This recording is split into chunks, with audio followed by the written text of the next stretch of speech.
ہے جاؤ، تمہیں روکا نہیں جائے گا۔ لوگ کہتے ہیں کہ آدم اور حوا کا نکاح کس نے پڑھایا؟ یہ ایک سوال آپ لوگوں نے بہت سنا ہوگا کہ حضرت آدم علیہ السلام کا اور حوا کا نکاح کس نے پڑھایا؟ میں جواب دے دوں اس کا، دل تھام کے سنو۔ اللہ تعالیٰ فرماتا ہے یا آدم اسکن انت وزوجک الجنہ، آئے آدم تم اور تمہاری بیوی جنت میں رہو۔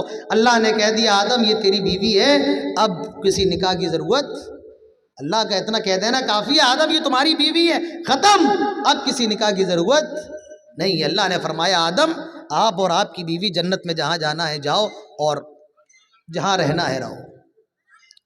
دنیا کے اندر رہنے کے لیے 4 چیزیں بہت ضروری ہوتی ہیں۔ ایک سکونت، رہائش، مکان۔ آدمی کا مکان نہ ہو تو وہ بڑا پریشان رہتا ہے۔ جو لوگ دلی اور بمبئی محنت کرتے ہیں ان سے پوچھو، وہ جب وہ کرائے پر رہتے ہیں، روڈوں کے کنارے پڑے رہتے ہیں، کبھی نکل جاؤ اپنے کسی شہر میں اور دیکھو جو لوگ روڈوں کے کنارے بستر بچھا کے سوئے ہوئے ہیں، ان سے پوچھو کہ گھر کتنی بڑی نعمت ہے۔ تو دنیا کے اندر رہنے کے لیے 4 چیزیں، ایک گھر، دوسرا بیوی، اور تیسرا کھانا۔ آدمی کھائے نہیں زندہ نہیں رہ پائے گا۔ اور چوتھی چیز آزادی، فریڈم۔ حضرت آدم کو جنت کے اندر 4 چیزیں مل گئیں۔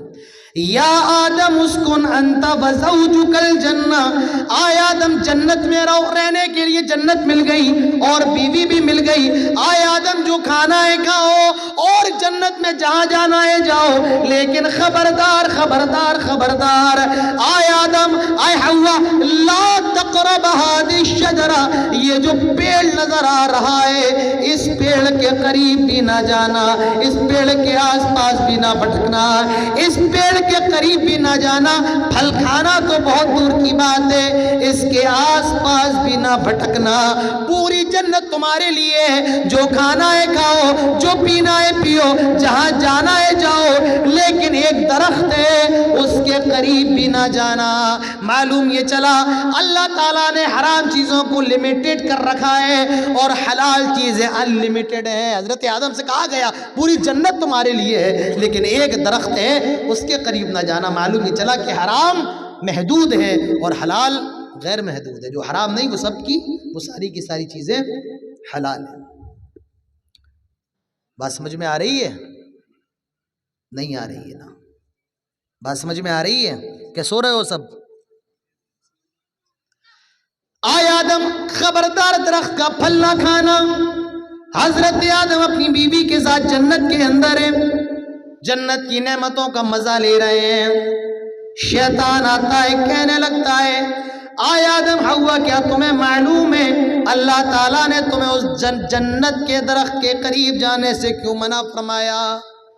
اللہ نے کہا ہم نے مان لیا۔ شیطان کہتا ہے نہیں نہیں تمہیں ابھی معلوم نہیں ہے، ان تکون ملکین او تکون من الخالدین، اللہ نے جس درخت کے قریب جانے سے تمہیں منع فرمایا ہے تم اس درخت کے بارے میں جانتے نہیں ہو۔ اس پیڑ کا پھل ایسا ہے اگر وہ پھل کھا لو گے ان تکون ملکین تو تم فرشتے بن جاؤ گے، او تکون من الخالدین یا ہمیشہ ہمیں جنت کے ہو جاؤ گے، کبھی تمہیں جنت سے نکالا نہیں جائے گا۔ شیطان بہت مائنڈڈ ہے، وہ یہ سارا کام کیوں کر رہا ہے کہ جنت سے نکلوائے۔ جی ہاں، کس لیے؟ جنت سے نکلوائے، لیکن اس کے اپوزٹ کہہ رہا ہے کیا؟ اگر جنت کا پھل کھا لو گے تو کبھی نکالے نہیں جاؤ گے۔ بہت مائنڈڈ ہے شیطان، بچ کے رہیے گا۔ آدم حوا تکون ملکین، فرشتے بن جاؤ گے یا ہمیشہ میں جنتی ہو جاؤ گے، کبھی تمہیں جنت سے نکالا نہیں جائے گا۔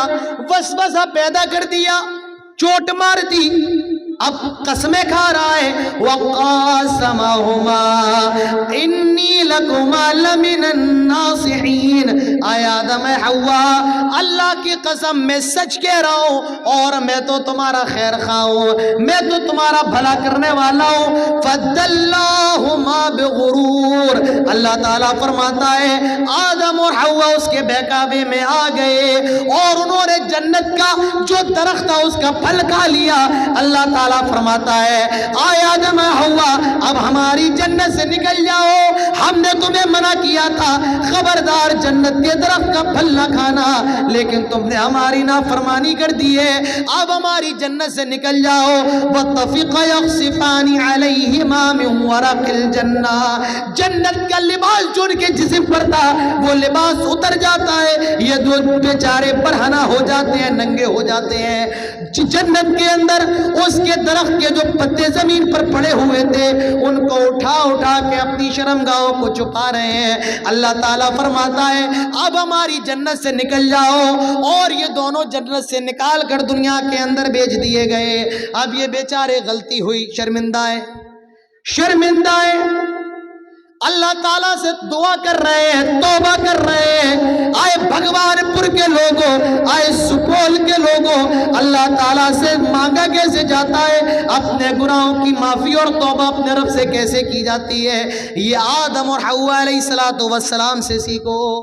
یہ دونوں دعا کر رہے ہیں ربنا ظلمنا انفسنا وان لم تغفر لنا وترحمنا لنكونن من الخاسرین۔ آئے اللہ ہم نے اپنے نفسوں پر ظلم کیا ہے، آئے اللہ ہم نے اپنے نفسوں پر اتیاچار کیا ہے، آئے اللہ غلطی ہم نے کی ہے، آئے اللہ تو نے تو منع کیا تھا جنت کے درخت کا پھل نہ کھانا، اللہ غلطی ہو گئی، آئے اللہ معافی مانگتے ہیں۔ ربنا ظلمنا انفسنا، آئے اللہ ہم نے اپنے نفسوں پر ظلم کیا ہے، وَإِن لَمْ تَغْفِرْ لَنَا، اللہ اگر تو ہمیں معاف نہ کرے، وَتَرْحَمْنَا اگر تو ہم پر رحم نہ کرے، لَنَكُونَنَّ مِنَ الْخَاسِرِينَ، اللہ ہم تو خسارہ اٹھانے والوں میں سے ہو جائیں گے، اللہ ہم نقصان اٹھانے والوں میں سے ہو جائیں گے۔ آئے اللہ معاف کرنے والا تو ہے اور تیرے علاوہ کوئی معاف نہیں کر سکتا ہے، اللہ اگر تو معاف نہ کرے تو ہم تو خسارہ اٹھانے والوں میں سے ہو جائیں گے۔ اللہ نے آدم اور حوا کو معاف کر دیا۔ میرے بھائیوں، حضرت آدم کو جنت سے دنیا کے اندر بھیج دیا گیا، ہم انہی آدم کی اولاد ہیں، ہم حوا کی اولاد ہیں۔ اللہ تعالیٰ فرماتا ہے اِنَّا خَلَقْنَاكُم مِّن ذَكَرٍ وَأُنثَىٰ، اے لوگوں ہم نے تمہیں ایک ہی ماں باپ سے پیدا کیا ہے، تمہارے باپ کا نام آدم ہے، تمہاری ماں کا نام حوا ہے، ایک ہی ماں باپ کی اولاد ہو، آدم کے بیٹے ہو، حوا کے بیٹے ہو، ہم نے تمہیں ایک ہی ماں باپ سے پیدا کیا۔ اِنَّا خَلَقْنَاكُم مِّن ذَكَرٍ وَأُنثَىٰ وَجَعَلْنَاكُمْ شُعُوبًا وَقَبَائِلَ لِتَعَارَفُوا، اور پھر ہم نے تمہیں گروہوں میں بانٹ دیا، ہم نے تمہیں قبیلوں میں تقسیم کر دیا، ہم نے تمہیں برادریوں میں بانٹ دیا تاکہ ایک دوسرے کو پہچان سکو۔ ان اکرمکم عند اللہ اتقاکم، اور یہ یاد رکھو تم میں جو سب سے زیادہ پیسے والا ہو وہ اللہ کے نزدیک سب سے زیادہ پسندیدہ نہیں ہے، اللہ کے نزدیک سب سے زیادہ پسندیدہ وہ ہے جو اللہ تعالیٰ سے سب سے زیادہ ڈرنے والا ہو۔ تو ہمارا مذہب، ہمارا دین اسلام یہ کہتا ہے ہم سب ایک ہی ماں باپ کی اولاد ہیں، ایک ہی ماتا پتا کے بیٹے ہیں۔ ہندوستان کے اندر کہا جاتا ہے ہندو، مسلم، سکھ، عیسائی آپس میں بھائی بھائی، ہمارا مذہب تو کہتا ہے، ہمارا اسلام کہتا ہے ہندو، مسلم، سکھ، عیسائی، جینی، بودھ، جتنے بھی دنیا کے اندر مذہب کے ماننے والے ہیں، یا ایسے آدی واسی جو کسی بھی مذہب کے ماننے والے نہ ہو، ایسے بھی لوگ دنیا کے اندر ہیں، ہمارا مذہب کہتا ہے یہ سارے کے سارے آپس میں بھائی بھائی ہیں، ایک ہی ماں یعنی حوا کے بیٹے ہیں اور ایک ہی باپ یعنی آدم کی اولاد ہے۔ تم سب کا باپ ایک ہے، تم سب کی ماں ایک ہے، تمہارے باپ آدم ہے اور تمہاری ماں حوا علیہ السلام ہے۔ تو میرے بھائیوں، اسلام یہ انسانیت کا پیغام دیتا ہے، اسلام انسانیت کا مذہب ہے۔ اور آج کے پروگرام میں نے جس موضوع کو منتخب کیا ہے وہ یہی ہے کہ اسلام اور انسانیت